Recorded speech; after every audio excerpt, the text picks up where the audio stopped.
Welcome to Audrey's Legacy, Little Rescue's Turtle Sanctuary. You ready, girls? Go that way.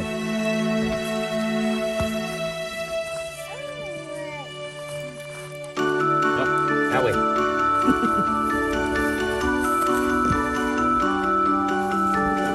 Whoa, that was not graceful. All right.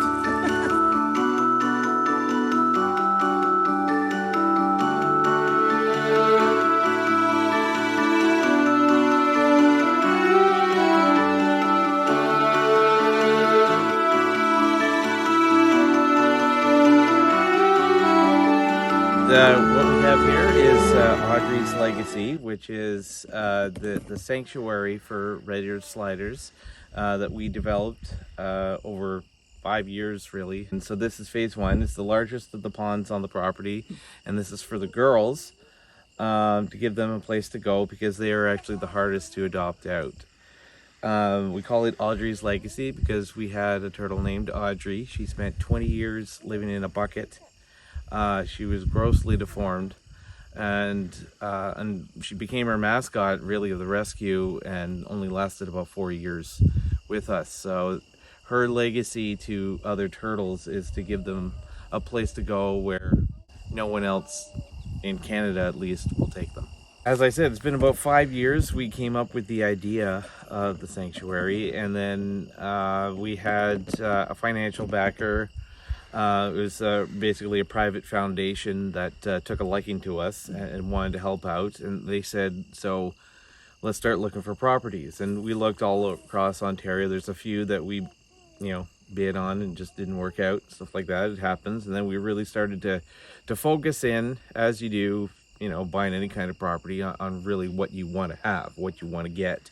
Is this going to need to be like 200 acres and then 100 acres? And we ended up, actually, this is a 40-acre property that we found. It's in Kawartha Lakes. It used to be an old peat farm, so that's why all the ponds are square-shaped. It actually makes a really good habitat for the turtles because, it's water, is marshland, really.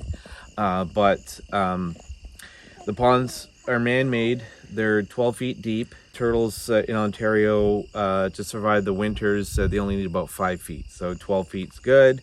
And they've got about, actually, we've never actually found the bottom, so there's however much of peat, nice mucky peat, that they can get into and hibernate through the winters, before you hit clay and stuff like that. I don't even know where the clay layer is, to be honest.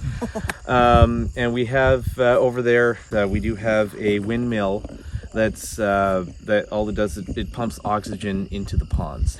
So what that does is it just gives them that extra bit of safety that they're not going to asphyxiate in the winters and stuff like that. It's constantly doing, it's constantly running. You can tell where the air stones are in the wintertime when you got these big circles of open water cool. Right on the pond. It just helps give them the best chance of survival here.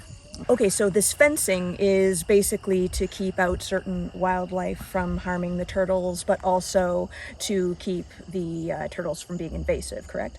Yeah, well, yes, the red-eared sliders are probably one of the most invasive animals in the world. So they don't technically belong here. So we worked with various organizations to make sure that we have the special wildlife fencing. And it keeps them, as I said, it keeps them contained to the pond. Yeah. And it keeps other turtles and small wildlife and whatever from getting into the pond.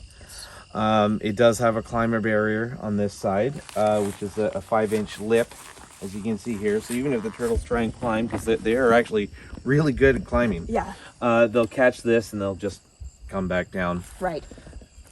Awesome. And what is phase two? Phase two is going to be the secondary pond, which is back there. I can show you in a bit. Cool. It's going to be the boys' pond, because right now we can only take girls into the pond. Right. And the reason for that is we don't want a population bloom on these guys. So we only have girls here. The boys are going to be over there. We'll still have like the smaller boys up for adoption. It's just we have some boys that either want to just want to fight with other ones, or are just like the less adoptable ones will come here. The second part of phase 2 is we're actually going to be doubling the size of this pond. Oh, this one here. Yes. Okay. So because we need clean fill to basically create a road around the boys pond, we're going to be digging out from there and transferring that over there to make it, we're going to be using what's on the property. Right. Okay. Much. I mean, phase 3 is kind of up in the air if we have to ever expand, although that means cutting down a lot of trees, and I don't want to do that. So maybe in 25 years, maybe not. Never know. At some point, we do plan to retire from the rescue business, and the ultimate phase 3, or the final phase, whatever you want to call it, is it'll probably be a small house on the property for either us or whoever is going to be the caretakers of the turtles, because they're going to be lasting probably another 50 years in the ponds at least. Wow. So okay. eventually we are going to put in a bridge across here. Oh, right. This will go right across. Right. Makes sense. Right now, this is where it is. What we did was we have this metal fence, and then this goes down 2 feet right into the ground, so the turtles can't even go around it. This is actually, it's actually 6 feet tall. Wow. So it went down a bit. Yeah. Yeah, we actually have underwater cameras and stuff like that too. So I checked to see if there's any holes around it or whatever. Right. And there isn't. I haven't been able to get around. In fact, I remember when I put this in, I was watching a snapping turtle on this side. Right. Right. He wanted to get into the pond, but I couldn't. I wasn't letting him on this side. So. And I have cameras strategically placed around here. I actually have one right here because this was a bit of a basking area for turtles right here. So I have a camera right here watching them. I've got another couple on that side. Cool.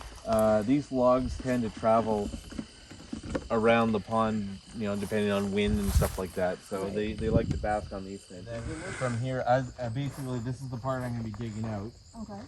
Just basically, it's going to follow that road all the way around. Right. And doubling the size of the girls' pond. Very cool. Yeah. It's rewarding to do all this stuff. So.